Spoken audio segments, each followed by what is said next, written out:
Capítulo 14. Tentando combater o inimigo. Bruno e Nathalie tinham chegado há pouco de volta da casa e Nathalie estava aliviada por se ver longe da casa. Aquela casa me dá arrepios, Bruno. Ela disse ao descer do carro. Eu sei que vi aquele menininho ontem à noite. Não importa o que vocês digam. Bruno deu uma palmada no traseiro da esposa. Ora, esqueça isso, querida. Foi só um sonho. Eu sei que você não acredita nessas coisas. Nathalie esquivou-se e olhou em volta para ver se algum vizinho não tinha visto. Mas quando já ia entrando em casa, Bruno segurou-a pelo braço. Escute, Nathalie, quero que me faça um favor. Não fale no que aconteceu na frente da mamãe. Ela fica muito impressionada com coisas desse tipo e vai logo querer chamar um padre para benzer a casa. Nathalie não se deixou convencer. E aquele dinheiro que você perdeu lá? Não vai me dizer que também foi um sonho, né? O padre Mancuso passou o resto da tarde perguntando-se por que Paulo não tornara a telefonar depois do grito de Roberta. A certa hora, pensou em pedir ao sargento Amarildo, da polícia de Avaré, que verificasse se estava tudo bem na casa do Silveira. Mas o aparecimento inesperado de um policial poderia alarmá-los ainda mais. Oh, meu Deus, pensou ele, espero que não tenha acontecido nada. Por fim, o sacerdote pegou o telefone e discou o número de Paulo. Ninguém atendeu, pois a família inteira estava no abrigo de barcos, onde o ruído do compressor impedia-os de ouvir a campainha. Paulo, Daniel, Abelardo e Gabi derramavam a geleia verde na água gelada junto ao barco. O compressor revolvia a substância, misturando-a com água, e lançava-a sob o gelo. Enquanto no estreito passadiço de madeira, os meninos viravam os baldes. Roberta limpava o que respingava no chão e Gabi segurava menino para impedi-lo de atrapalhar a operação. Paulo trabalhava em silêncio, tentando não transmitir seus receios a Roberta e às crianças. Sua mulher ainda suspeitava que os filhos fossem responsáveis pela sujeira e não associara o lodo verde aos outros misteriosos episódios. Paulo estava tão absorto em seus pensamentos que se esqueceu de telefonar outra vez para o padre Mancuso. À noite, junto à lareira, Roberta declarou que queria ir para a casa da mãe, mas quando acrescentou que não ia esperar pelo dia seguinte, Paulo ficou transtornado. — Eu não vou a lugar nenhum! Gritou ele pulando da cadeira com o rosto congestionado de raiva. As pressões que vinham se acumulando no seu íntimo tinham chegado finalmente ao ponto de explosão.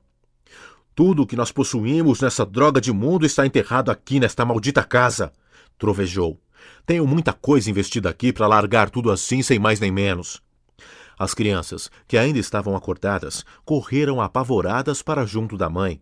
Até Roberta assustara-se diante daquele Paulo desconhecido. Seu aspecto era o de um homem possesso. Completamente lívido, dirigiu-se ao pé da escada e gritou alto de forma a ser ouvido em todos os cantos da casa. — Seus filhos do inferno, saiam da minha casa! E subindo correndo até o terceiro andar, entrou no quarto de brinquedos e escancarou todas as janelas. — Saiam! Saiam em nome de Deus! Em seguida, correu ao quarto dos meninos e depois ao segundo andar, sempre repetindo o ritual, escancarando as janelas e berrando: Saiam em nome de Deus! Algumas janelas resistiram aos seus esforços, e Paulo golpeou furiosamente as esquadrias até as desemperrar. O ar frio do exterior invadiu os quartos e logo a casa inteira estava gelada. Afinal, ele terminou. Ao chegar ao térreo, sua raiva evaporara-se. Exausto e ofegante, parou no meio da sala, abrindo e fechando os punhos. Enquanto Paulo se desincumbia desse desesperado ritual, Roberta permaneceu paralisada junto à lareira, ao lado das crianças. Ao vê-lo entrar, os quatro aproximaram-se lentamente e Paulo abriu os braços e envolveu sua apavorada família. A cena tivera uma quinta testemunha, bem humana. O sargento Amarildo, o policial que o padre Mancuso pensara em chamar, estava terminando sua ronda antes de deixar o trabalho às 9 horas. Ao passar pela casa, deparara com um estranho espetáculo. Em pleno inverno, um louco estava escancarando todas as janelas aos berros. O sargento pisou no freio e estacionou na esquina bem em frente à casa do Silveira, e apagou as luzes. Algo o impedia de descer e tocar a campainha. Não queria realmente saber por que o proprietário estava se comportando como um lunático. Amarildo ficou esperando e viu depois quando uma mulher subiu e fechou as janelas. Deve ser Roberta Silveira, pensou. Parece estar tudo em ordem agora. Vou manter meu nariz longe disso. Com um suspiro, o sargento ligou o motor do carro e, com as luzes apagadas, deu lentamente a marcha ré até a primeira paralela. Ao fim de 1 hora, a casa estava novamente aquecida. O calor dos radiadores sobrepujou afinal o ar gelado, e mais uma vez o termostato atingiu os 24 graus. Os meninos cochilavam em frente à lareira e Roberta embalava a filha adormecida. Às 10 horas, Roberta subiu ao quarto das crianças e achou que Daniel e Gabi já podiam se deitar. Desde a sua explosão, Paulo permanecera calado, com os olhos fixos nas brasas incandescentes. Roberta respeitara o seu silêncio, compreendendo que o marido tentava encontrar uma solução à sua própria maneira. Depois de deitar as crianças, aproximou-se dele e gentilmente tentou convencê-lo a subir. Paulo ergueu para Roberta um rosto onde se mesclavam perplexidade e raiva. Seus olhos estavam úmidos. Aparentemente estivera chorando de frustração. Pobrezinho, pensou ela, bem que ele merecia um descanso. Mas com um gesto negativo, ele recusou o convite para subir. Vá você, disse baixinho. Daqui a pouco eu subo, acrescentou, voltando os olhos para as labaredas. Deixando acesa a lâmpada da mesa de cabeceira de Paulo, Roberta despiu-se e meteu-se na cama.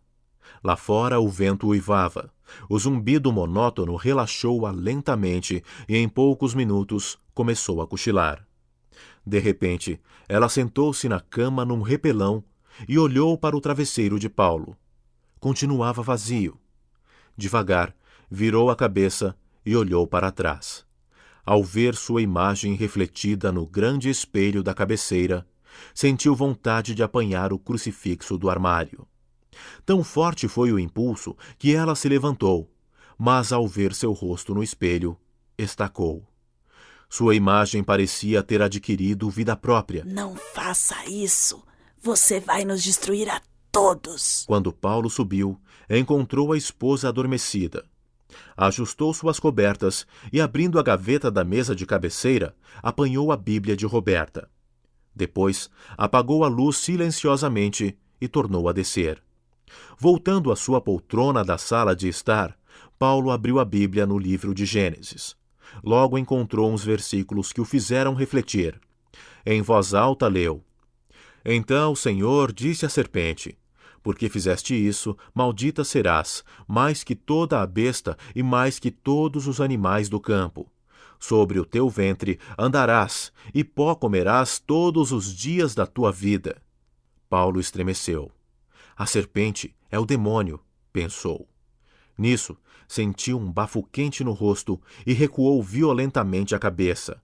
As chamas da lareira atiravam-se contra ele. Levantou-se num pulo e recuou. O fogo que estivera quase se apagando reanimara-se outra vez, poderoso, e as labaredas tomavam toda a lareira. Ele podia sentir-lhes o calor abrasante. Então, um dedo gelado espetou suas costas. Virou-se, não viu ninguém, mas uma corrente de ar frio descia quase palpável pelas escadas e invadia o vestíbulo em forma de fino nevoeiro. Agarrando a Bíblia, ele subiu correndo as escadas e parou na porta de seu quarto. O aposento estava aquecido, mas ele sentiu o novo cutucão dos dedos gelados.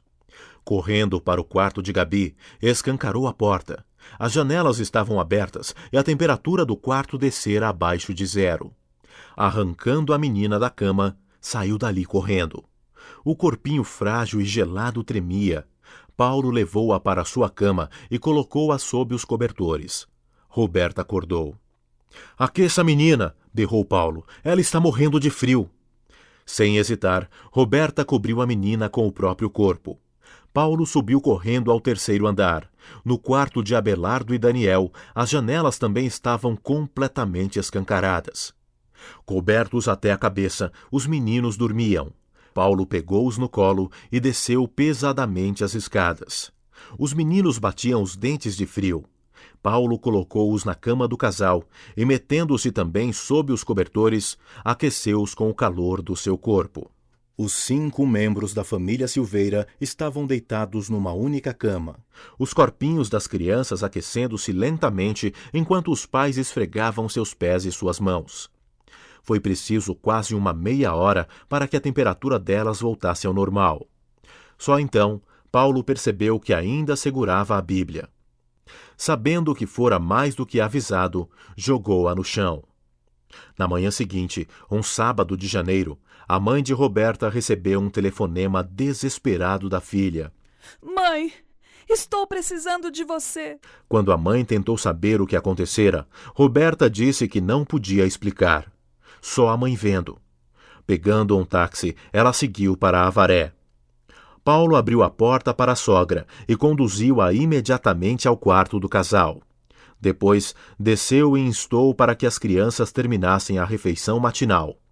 Bem comportadas, elas obedeceram sem protestar, e a julgar pelos seus apetites, era evidente que já tinham se recuperado da experiência da noite anterior. Paulo subiu para reunir-se às 2 mulheres e encontrou a sogra examinando Roberta, que se encontrava deitada. Com as pontas dos dedos, a mãe acompanhou as feias estrias vermelhas que, começando logo acima dos pelos pubianos de Roberta, estendiam-se até a base dos seus seios. Os sulcos vermelhos davam a impressão de que ela fora queimada com um ferro em brasa. Ai! Exclamou a mãe com uma careta, retirando abruptamente a mão da barriga de Roberta. Eu me queimei. Eu disse para você ter cuidado, mamãe. Retrucou Roberta. Aconteceu o mesmo a Paulo. A mãe de Roberta olhou para o genro, que fez um gesto de assentimento. Tentei passar uma pomada nas queimaduras, mas de nada adiantou, disse ele. Só podemos tocá-la de luvas. Você já chamou o médico? Não, mamãe, respondeu Roberta. Ela não quis que eu chamasse o médico, acudiu Paulo. Só queria a senhora. Isso dói, Roberta? Roberta começou a chorar atemorizada. Paulo respondeu por ela. Parece que não. Só se tocar. A mãe de Roberto estendeu a mão e acariciou os cabelos da filha. Minha pobre menina. Não se preocupe. Eu estou aqui. Tudo vai se arranjar. E curvando-se, beijou o rosto molhado de lágrimas de Roberta. Depois, fechou o roupão da filha, cobrindo com cuidado o corpo flagelado, e levantando-se, declarou. Vou chamar o médico. Não! Protestou Roberta, lançando um olhar desesperado para o marido. Paulo! Paulo deteve a sogra com um gesto. O que é que a senhora vai dizer a ele? Confusa, a mãe de Roberta retorquiu. Ora, não está vendo que ela está com a frente do corpo toda queimada? Mas como vai explicar isso a ele? Insistiu Paulo. Nós não sabemos como isso aconteceu. Ela acordou assim. Ele vai achar que somos malucos. Paulo hesitava. Se contasse à sogra mais detalhes dos acontecimentos daquela noite, teria de revelar a cadeia dos fenômenos demoníacos que vinham presenciando. Sabendo dos fortes elos que ligavam a sogra à igreja, tinha certeza de que ela insistiria para que Roberta e as crianças deixassem aquela casa até que pudesse falar com o seu confessor. Paulo conhecia-o e sabia que era muito parecido com o velho pároco da igreja de Avaré, interessado apenas em seus deveres pastorais. Na verdade, Paulo teria acolhido um sacerdote com satisfação. Além disso, ele esperava a qualquer momento ter notícias do investigador de fenômenos psíquicos. Deixe descansar um pouco, disse Paulo. Parece-me que as marcas já não estão tão fortes quanto antes.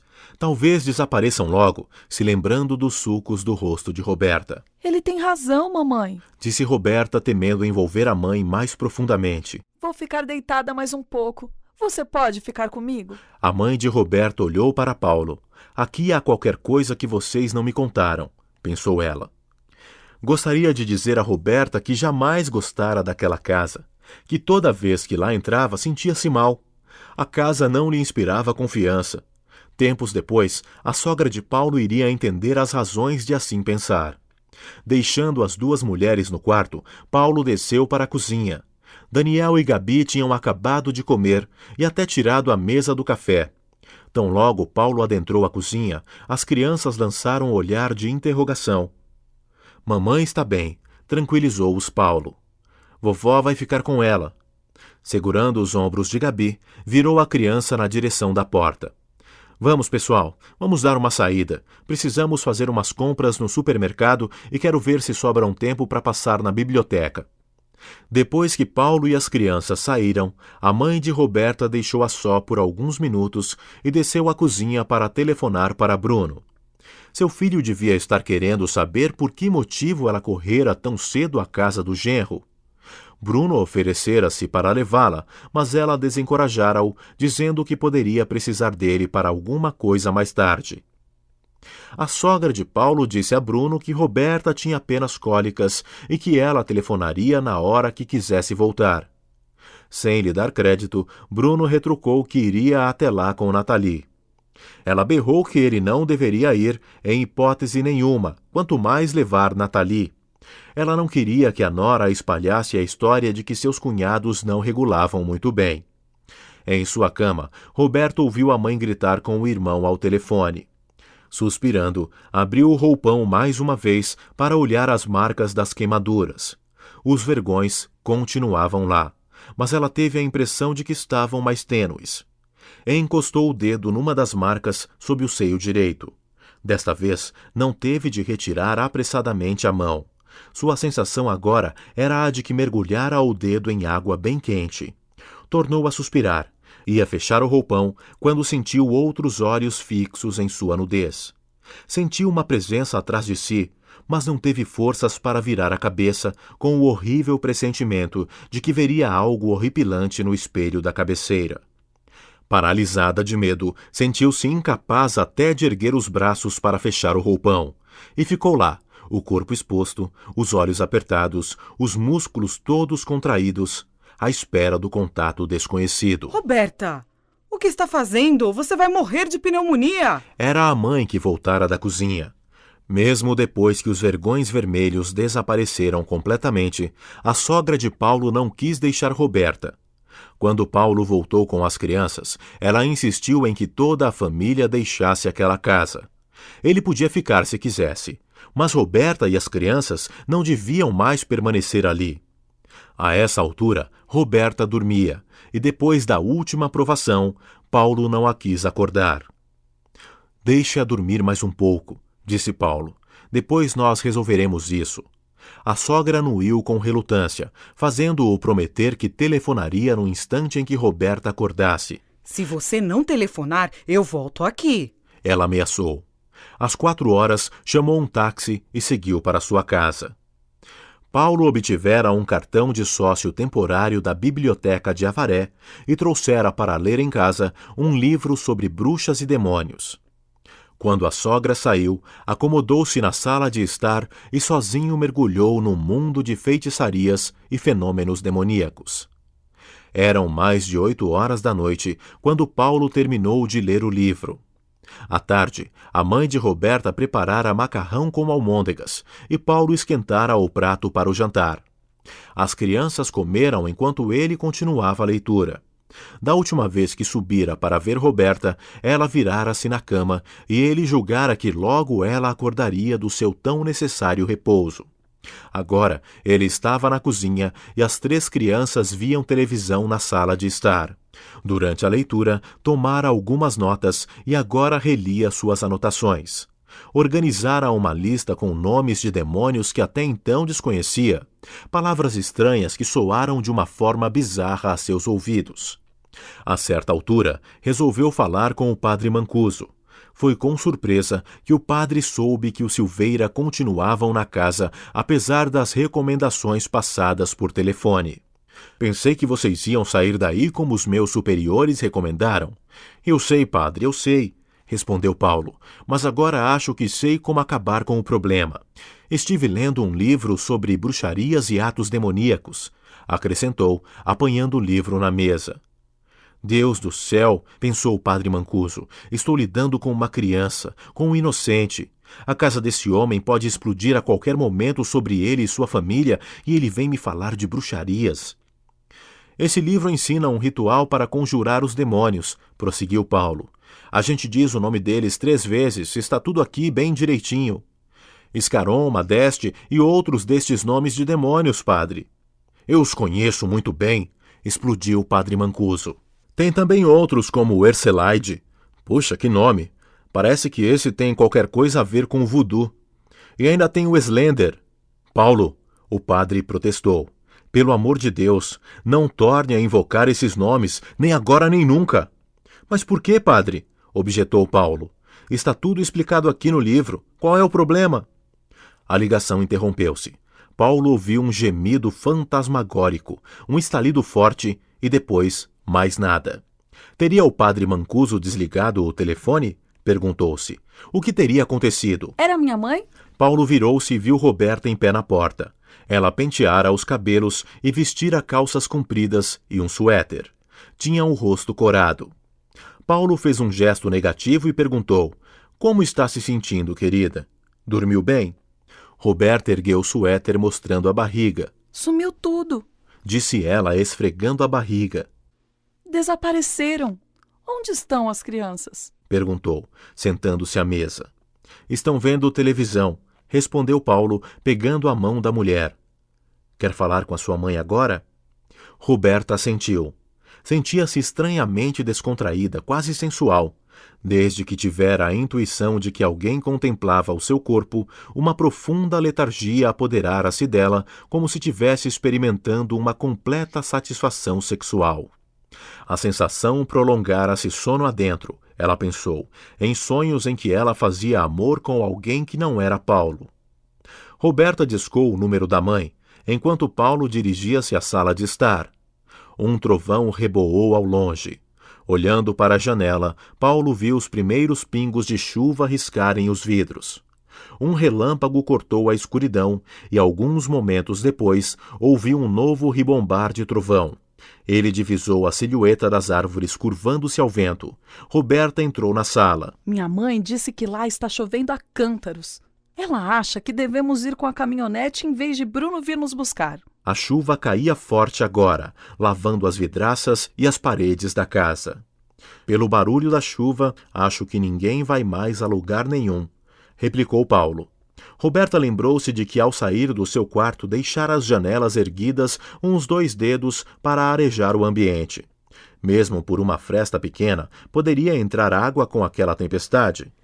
Daniel, corra até meu quarto e feche as vidraças, sim? Paulo fora correndo ao canil buscar menino. Apesar das vergastadas de chuva gelada que o golpeavam, sentiu que a onda fria começava a abrandar. A chuva ia remover o acúmulo de neve suja, mas morar tão perto do rio podia ter seus problemas. Um aguaceiro forte poderia engrossar o curso e fazer o rio transbordar. Paulo entrou em casa com o menino, o animal sacudindo-se, agradecido. Bem a tempo de ouvir Daniel, lá em cima, soltar um grito de dor. Roberta subiu as escadas correndo na frente de Paulo e foram encontrar o menino no quarto do casal. Os dedos da mão direita presos embaixo da esquadria. Com a mão esquerda, Daniel tentava erguer a vidraça. Paulo empurrou Roberta e correu para a criança, que berrava, tentando libertar os dedos. Paulo procurou erguer a janela de guilhotina, mas a esquadria não cedeu 1 milímetro. Ele golpeou o caixilho, mas em vez de desemperrar a janela, a vibração apenas causou mais dor a Daniel. Fora de si, Paulo começou a praguejar, gritando obscenidades para os seus inimigos invisíveis. Súbito, a janela soltou-se por si só e subiu alguns centímetros, liberando a mão de Daniel. O menino agarrou os dedos com a outra mão e correu para a mãe, chorando. Roberta tomou a mão ferida, mas o menino não queria largá-la e ela teve de gritar. Deixe-me ver isso, Daniel. Largue os dedos. Virando o rosto para o lado, o menino estendeu a mão. Ao ver o aspecto dos seus dedos completamente achatados, fora o polegar, Roberta gritou. Ainda mais assustado pelo grito angustiado da mãe, Daniel escondeu instintivamente a mão. Paulo explodiu. Correndo como um louco de um quarto para o outro aos berros, ele desafiou quem quer que seja que esteja atormentando sua família a aparecer e enfrentá-lo. A tempestade que rugia lá fora não era maior do que a que se desenrolava na casa naquele momento, com Roberta correndo aos gritos atrás do marido, exortando-o a chamar um médico para atender o menino. A fúria de Paulo abateu-se logo. Subitamente, ele compreendeu que o menino estava ferido e precisava de assistência médica. Correndo para o telefone da cozinha, tentou chamar o clínico da família de Roberta. Mas o telefone estava mudo. Mais tarde, souberam que a tempestade derrubara um poste, isolando com maior eficácia a casa do Silveira. "Vou ter de levar Daniel ao hospital", berrou Paulo. "Vista um casaco nele", disse Paulo. O hospital de Avaré fica próximo ao centro, a menos de 5 quilômetros da casa do Silveira. Mas devido ao fortíssimo vendaval que castigava a costa sul da represa, Paulo levou uns 15 minutos para chegar até lá. O residente de plantão ficou atônito com o estado dos dedos de Daniel, achatados desde a base da cutícula até a segunda articulação. Porém, embora eles parecessem irremediavelmente esmagados, nem os ossos, nem as cartilagens estavam quebrados. O médico enfaixou os dedos com cuidado e deu a Daniel comprimidos de aspirina infantil, sugerindo que voltassem para casa. Não havia mais nada a fazer. A essa altura, o menino estava mais assustado com o aspecto dos seus dedos do que propriamente com a dor. No caminho de volta, manteve a mão contra o peito, gemendo e soluçando. Eles levaram outros 20 minutos para chegar à casa, e Paulo precisou lutar contra o vento para tornar a fechar a porta de entrada. Roberta deitara Gabi na cama do casal e esperava por Paulo na sala de estar. Pegando o seu primogênito no colo, ela embalou-o até o menino, exaurido pelo pânico e pela dor, adormecer de tanto chorar. Paulo carregou o menino para cima. Tirando apenas os seus sapatos, deitou-o sob os cobertores ao lado dos irmãos. Depois se sentou com Roberta junto às janelas e ficou olhando a chuva lavar as vidraças. O casal passou o resto da noite em pequenos cochilos. Não podiam deixar a casa. Seria impossível tentar ir para a casa da mãe de Roberta ou qualquer outro lugar. Estava alerta aos perigos que pudessem ameaçar sua integridade ou a das crianças. Quase ao amanhecer, os dois adormeceram. Às 6h30, Paulo acordou com a chuva molhando o seu rosto. Por um instante, julgou que estava ao ar livre, mas não. Continuava na poltrona junto à janela. Eles viram que as janelas do quarto estavam escancaradas, algumas mesmo pendendo das ombreiras. Foi então que ouviu o vento uivando nos fundos da casa e saiu correndo. Todos os quartos em que entrou estavam em condições idênticas. As vidraças partidas, as portas do segundo e do terceiro andar arrebentadas e escancaradas. E ele tinha fechado e trancado tudo. E durante esse pandemônio, todos os membros da família Silveira tinham continuado a dormir, sem ouvir nada. Fazia 25 dias que os Silveira moravam na casa, e aquele domingo foi um dos piores. De manhã, tinham descoberto que a chuva inclemente e a ventania da noite anterior haviam transformado a casa num caos. A água manchara as paredes, as cortinas, a mobília e os tapetes, do térreo ao terceiro andar. 10 janelas tinham vidros quebrados e em várias os trincos retorcidos impossibilitavam uma vedação completa. As fechaduras das portas do quarto de computadores e do quarto de brinquedos tinham sido quase arrancadas e inutilizadas. Se a família nutria planos de sair dali e procurar um abrigo mais seguro, o projeto teria de ser protelado até poderem deixar a casa bem fechada e em ordem. Na cozinha, parte dos armários estava encharcada e empenada, e a pintura de quase todos estragara.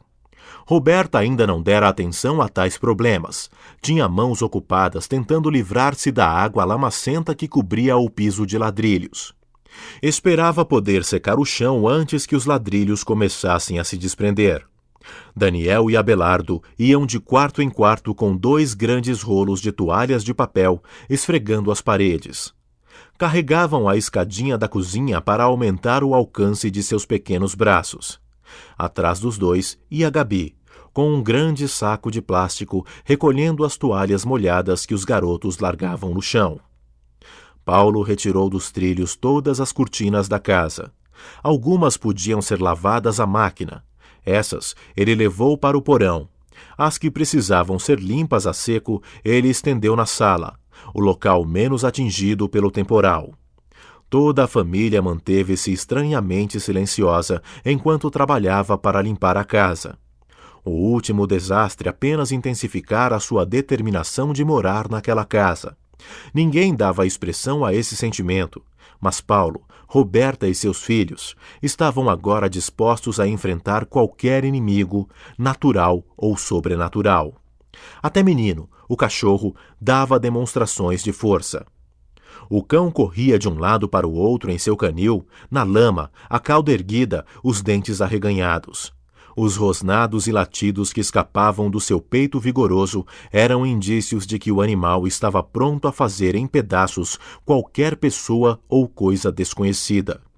Volta e meia, o cão Menino interrompia a sua ronda, olhava para o abrigo de barcos e emitia um uivo selvagem que provocava arrepios em todos os moradores da casa e até dos vizinhos.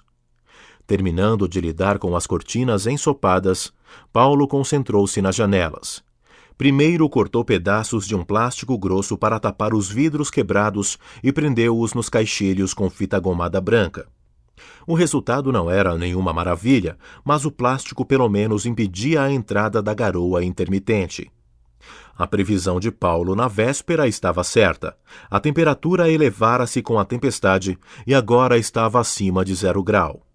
As árvores e os arbustos da casa tinham sofrido muitos danos, e de suas janelas Paulo podia ver a represa, onde nas suas margens podia ver sua cota de galhos partidos.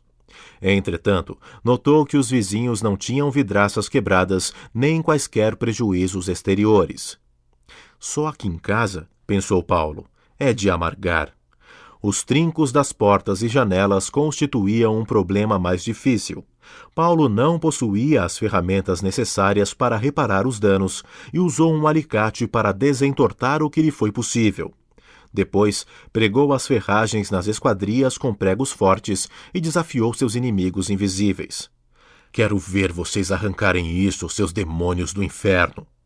Em seguida, removeu as fechaduras do quarto de computadores e do quarto de brinquedos, e foi buscar no sótão umas tábuas de pinho. As portas abriam para fora e Paulo fechou-as com as tábuas, pregando-as diagonalmente. O que quer que esteja se ocultando nos 2 quartos misteriosos já não tinha como sair. Por fim, o investigador de fatos psíquicos telefonou e disse que gostaria de passar a noite na casa. Só havia um problema. Como ele não trouxera consigo nenhum equipamento, sua visita seria informal. Teria de tirar conclusões sem os rigorosos controles necessários a uma avaliação científica. Paulo replicou que isso não tinha importância. Ele apenas queria uma confirmação de que todos os incidentes bizarros que a família presenciara não tinham sido apenas os produtos de suas fantasias. O técnico em fenômenos perguntou se a casa já fora visitada por algum sensitivo, mas Paulo desconhecia a significação do termo. O investigador retrucou que explicaria melhor quando chegasse lá. Antes que Paulo desligasse, o técnico perguntou se havia um cachorro na casa. Ao saber da existência de Menino, o cão de guarda adestrado disse que os animais eram muito sensíveis aos fenômenos psíquicos. Paulo ficou novamente intrigado, mas pelo menos tinha agora uma certeza de que iam receber auxílio. Às 3 da tarde, o padre superior, o amigo do padre Mancuso, estava preocupado com a saúde mental do amigo devido ao caso Silveira, e na qualidade de administrador da diocese, achou que era tempo de fazer uma visita à paróquia para conversar com Mancuso. Foi encontrar o padre Mancuso recuperando-se do seu 3º ataque de gripe em 3 semanas. O padre da administração disse-lhe que conhecia bem a sua reputação, mas já teria o colega pensado na possibilidade de seus problemas de saúde serem psicossomáticos? Não estaria seu estado emocional provocando seus padecimentos físicos? O padre Mancuso protestou. Acreditava que poderosas forças malignas eram responsáveis por sua debilitação e estava disposto a submeter-se a um exame psiquiátrico por um profissional da escolha do administrador. Sem mais exigir que o padre Mancuso mantivesse distância da casa de Avaré, o amigo declarou que a decisão teria de ser dele. Surpreso e assustado, o padre Mancuso compreendeu que estava sendo testado. Se aceitasse responsabilizar-se pelo caso Silveira, teria a aprovação do administrador. Caso contrário, este também compreenderia. Mas não pretendia se envolver a esse ponto. As provações e angústias do Silveira comoviam-no profundamente, e em sã consciência ele não desculpava o próprio medo. A verdade, porém, é que estava apavorado. Por fim, disse que antes de tomar qualquer decisão, gostaria de conversar com o bispo. Percebendo a sua ansiedade, o padre prometeu entrar em contato com o seu superior naquele mesmo dia. Ficou de telefonar para Mancuso naquele mesmo dia à noite. Por volta das 6 horas, a mãe de Roberta telefonou querendo saber se iria passar a noite em sua casa, porque pretendia fazer um jantar onde seria servido camarão na moranga. Roberta declinou o convite. A casa continuava em desordem depois da tempestade e ela tinha muito o que fazer na manhã seguinte. Além disso, Daniel e Gabi teriam de ir à escola. Já tinham faltado muitos dias. A mãe, depois de argumentar que seria uma noite feliz com comida à vontade, acabou por concordar com a negativa da filha e concordou com relutância. Mas fez com que Roberta prometesse ligar se acontecesse alguma coisa mais de extraordinário. Ela mandaria Bruno ir até lá imediatamente. Após desligar, Roberta disse a Paulo que não sabia se tomara a decisão certa. "Nós vamos aguentar firme", ele retrucou. "Antes de você levar as crianças para a cama, vou correr a casa com o menino. O técnico de fenômenos psíquicos disse que os cães são muito sensíveis a esse tipo de coisa." Você tem certeza de que não os vai enfurecer outra vez? Perguntou Roberta. Você sabe o que aconteceu quando desfilamos com o crucifixo. Não, Roberta, isso é diferente. Só quero ver se menino ouve ou fareja alguma coisa. E se ele farejar, o que você vai fazer? Ainda com a agressividade aguçada, o cão tinha de ser mantido preso. Menino era um animal vigoroso e Paulo precisava usar de força para não ser arrastado. "Pega, menino!" incitou o Paulo, tirando a correia do animal e seguindo para o porão. Menino começou a farejar. Embaixo, deu a volta ao porão, fuçando e arranhando o piso junto às paredes. Ao se aproximar do armário embutido que ocultava o quarto vermelho, o cão meteu o rabo entre as pernas e, baixando os quartos traseiros, começou a choramingar, olhando para Paulo.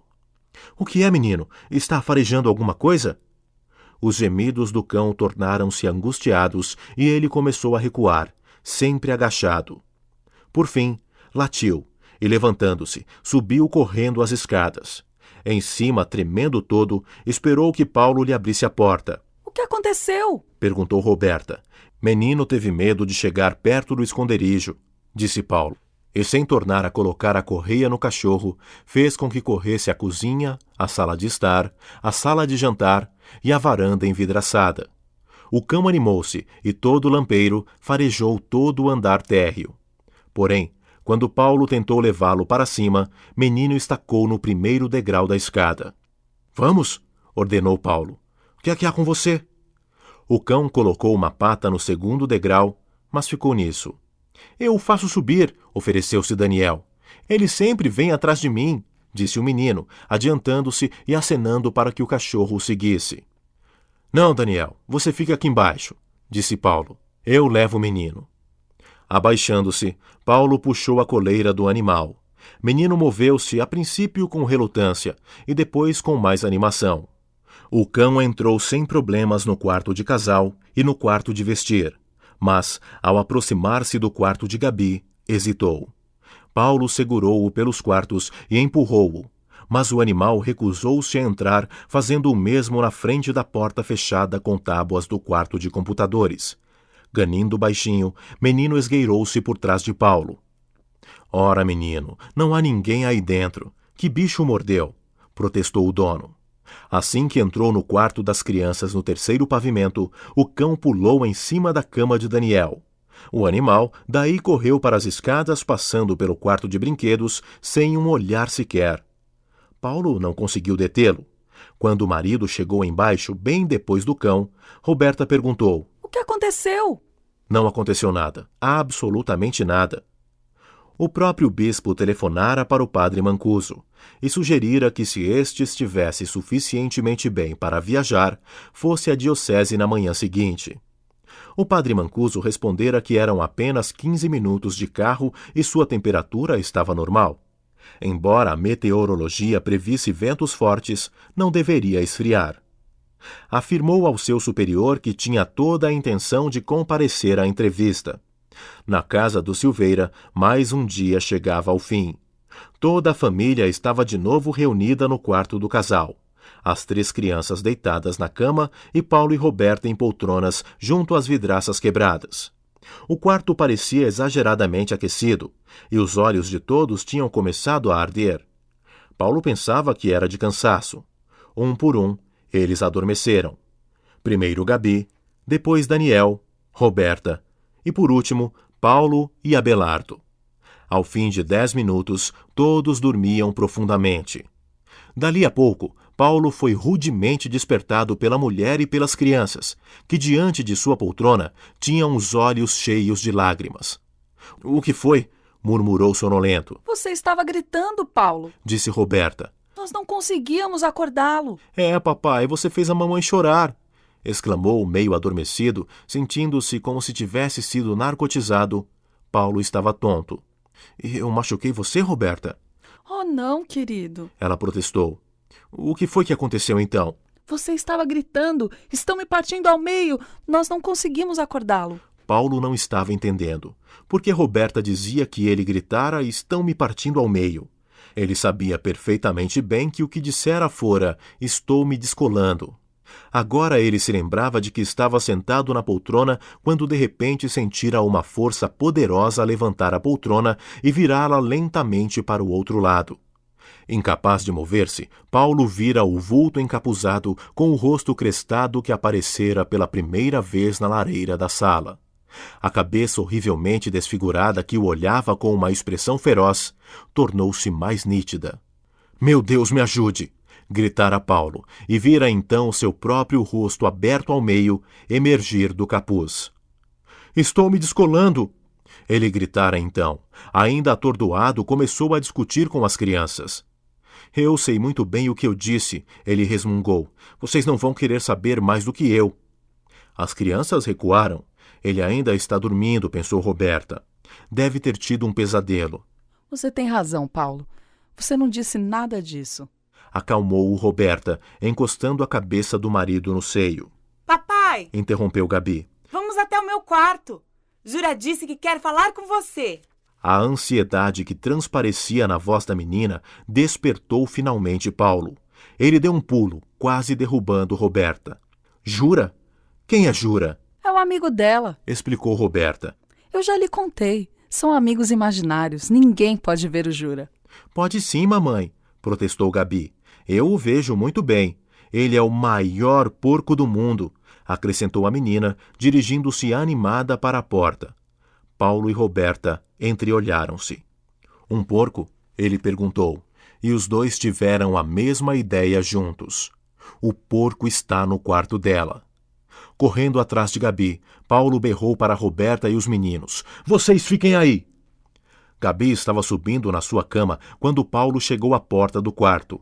Não viu Jura nem nada parecido com um porco. — Onde está Jura? — Ele já volta já, respondeu a menininha, puxando o cobertor até o pescoço. Ele teve de ir lá fora um instante. Paulo respirou fundo. Após o lúgubre sonho, com a figura encapuzada, espera o pior ao ouvir a palavra porco. Seu pescoço doía e ele sacudiu a cabeça tentando amenizar o desconforto. — Está tudo bem, gritou para Roberta. Não há nenhum Jura aqui. — Lá está ele, papai! Paulo olhou para Gabi. A menina apontava para uma das janelas. Ele acompanhou a direção do seu indicador. Encarando-o, do lado de fora da vidraça, estavam 2 olhos incandescentes sem rosto. Apenas 2 olhos, pequenos e maus, os olhos de um porco. Aquele é Jura! Exclamou Gabi. Ele quer entrar. Um vulto passou correndo à esquerda de Paulo. Era Roberta. Com um grito histérico, ela pegou uma cadeirinha de Gabi e atirou-a na direção dos olhos. O choque partiu a vidraça em 1000 pedaços e os cacos de vidro voaram pelo quarto. Ouviram um berro de dor animal, guinchos agudos, e os olhos desapareceram. Paulo correu para o que restava da janela do 2º andar e olhou para baixo. Não viu nada, mas os guinchos continuavam e pareciam dirigir-se para o abrigo de barcos. Nisso, os soluços de Roberta atraíram a atenção de Paulo. Ele virou-se para a mulher. A expressão de Roberta dava medo. Tinha um olhar alucinado e a boca contorcida. Engasgada, tentava dizer qualquer coisa. Afinal, exclamou: Ele estava aqui o tempo todo, eu só queria matá-lo. E com essas palavras, desabou como um saco vazio. Paulo pegou a esposa e carregou-a para o quarto do casal. Os meninos seguiram-no. Apenas Daniel viu a irmãzinha descer da cama, andar até a janela quebrada e acenar. Só quando Paulo a chamou foi que Gabi saiu da janela. De manhã, Paulo e Roberta ainda cochilavam em suas poltronas e as crianças dormiam na cama do casal. O padre Mancuso agasalhou-se e, pegando o carro, seguiu para a paróquia onde estava seu amigo administrador. O ar frio e cortante o fez estremecer. O padre passara muito pouco tempo ao ar livre desde o começo do inverno, e depois de dirigir durante algum tempo, começou a sentir-se um pouco tonto. Ficou agradecido quando o secretário do bispo ofereceu-lhe uma xícara de chá. O jovem sacerdote já estivera muitas vezes com o padre Mancuso e admirava seus conhecimentos jurídicos. Os dois conversaram até que o bispo tocou a campainha. A entrevista foi curta demais para o gosto do padre Mancuso. O bispo, uma figura venerável de cabelos brancos, era um moralista de grande reputação. O administrador enviara-lhe um relatório sobre o caso Silveira, relatório que estava sobre a sua mesa. Para a surpresa do padre Mancuso, o bispo encarava o problema com relutância e cautela. O bispo mostrou um firme desejo de que o padre se afastasse do Silveira, e revelou já ter designado um outro clérigo para prosseguir as investigações. O padre Mancuso não soube o que dizer. Talvez você devesse procurar um psiquiatra, sugeriu o prelado para o contrafeito padre. Concordarei se for profissional da minha escolha. O bispo percebeu a contrariedade do outro e suavizou seu tom de voz. Escute, Mancuso, estou agindo visando o seu bem. Você está obcecado pela ideia de que forças demoníacas estão envolvidas nesse caso, inclusive atingindo-o pessoalmente. Isso pode ou não ser verdade. O bispo ergueu-se, deu a volta à mesa e, aproximando-se do padre Mancuso, colocou a mão em seu ombro. Deixe que outro assuma esse fardo. Sua saúde está sendo afetada. Você tem muito que fazer aqui. Não desejo perder a sua colaboração. Está me compreendendo, padre? Entendo, padre. Entendo, padre. Entendo, padre.